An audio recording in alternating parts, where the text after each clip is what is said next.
لیکن سب سے پہلے ہم فردوس شمیم نقوی صاحب کے پاس جاتے ہیں۔ نقوی صاحب، آپ کیا سمجھتے ہیں یہ جو آڈیو لیک ہے خاص کر، اس پر ابھی تک تحریک انصاف کی طرف سے کسی قسم کا کوئی موقف سامنے نہیں آیا ہے؟ جی میرے خیال سے آپ سے شاید مس ہو گیا، یہ جو ہے ہمارے لحاظ سے فیک ہے، اور شہباز گل نے باقاعدہ اس پہ پریس کے سامنے بھی بات کہی ہے، ٹویٹ بھی کی ہے، اور یہ ممکن نہیں ہے کہ عمران خان جو ہیں وہ آصف زرداری کے ساتھ مصالحت کی بات کریں اور ان سے کوئی کنسیشن مانگیں، اور خاص طور پہ اس پہلے جو عمران خان صاحب نے بھی کہا، اور جس کے سامنے انہوں نے کہا کہ تم نشانے پہ ہو، اور اس کے بعد جو جواب آصف زرداری نے دیا تھا، تو وہ ممکن نہیں ہے کہ یہ ساری چیزیں ہوں۔ اور آپ سوچئے یہ کرا کون رہا ہے؟ آپ کہہ رہے ہیں کہ یہ فیک ہیں، اور یہ تمام جو ہے ڈیپ وہ فیک جو ایک ٹرم نکالی تھی پی ٹی آئی نے، اس قسم کی چیزیں ہیں، تو یہ کرا کون رہا ہے آپ کے خیال میں؟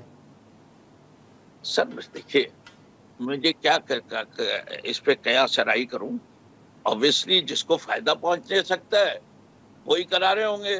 لوگ عمران خان کی پاپولیرٹی سے ڈرتے ہیں، جو ڈرتے ہیں وہ کرا رہے ہیں۔ کیا اس کے اندر ساری پی ڈی ایم کی پارٹیز نہیں آتی؟ بات تو ساری ہے، جب وہ لوگ آتے ہیں جو گھبرا گئے، اب جو گھبرائے گئے وہ گھبرا گئے۔ دیکھیے معاشرے میں کون کون گھبرایا ہے۔ ٹھیک ہے، تو یہ بتائیں کہ جو اس وقت، جی پلیز آپ بات کریں۔ میں یہ بات کہہ رہا ہوں، دیکھیں کچھ چیزیں ایسی ہوتی ہیں جو کسی شخصیات کے ساتھ منسوب کی جا سکتی ہیں، کچھ چیزیں نہیں منسوب کی جا سکتی۔ عمران خان صاحب کی شخصیت کے ساتھ اگر آپ یہ دیکھ رہے ہیں، وہ بالکل اسٹریٹ شوٹر ہیں، اس حد تک کہ اسٹریٹ شوٹر ہیں کہ کئی دفعہ ہم بھی حیران ہوتے ہیں۔ جیسے کل پریس کانفرنس کی، انہوں نے کہا ہماری تیاری میں کچھ کمزوری رہ گئی تھی۔ بھائی بہت سارے اور وجوہات بھی دی جا سکتی تھی، نہیں دی، وہ سچ بولنے پہ یقین رکھتے ہیں، انہوں نے بیان کی۔ اگر انہوں نے اس قسم کی کوئی بات چیت کا یا اس کا اندیہ کرنا تھا تو وہ کمپرومائز کے لیے ملک ریاض کے آفس کو کیوں استعمال کرتے اور کیا فائدہ؟ اور کیا آصف زرداری کے لیے اگر اپروچ کرنا ہوتا تو اور مقتدر ادارے نہیں ہیں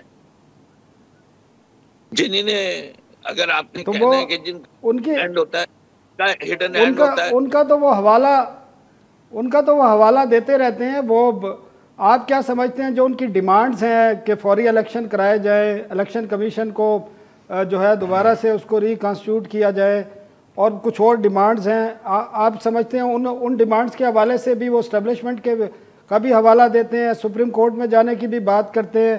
تو آئین کی کیوں نہیں بات کرتے؟ آئین میں کیا طریقہ کار ہے الیکشن کرانے کا، اور جو واضح طور پر دیا ہے وہ ہم ایم بی سے بھی پوچھیں گے، لیکن آپ سے پوچھنا ذرا پہلے ضروری ہے۔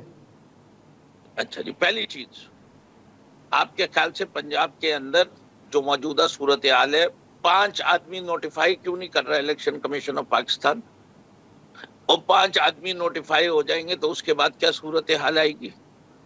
اس کے بعد صورتحال یہ آئے گی کہ پی ٹی آئی اور پی ایم ایل کیو جس کو بھی چیف منسٹر سپورٹ کر رہے ہوں گے وہ آدمی جو ہے چیف منسٹر بن جائے گا۔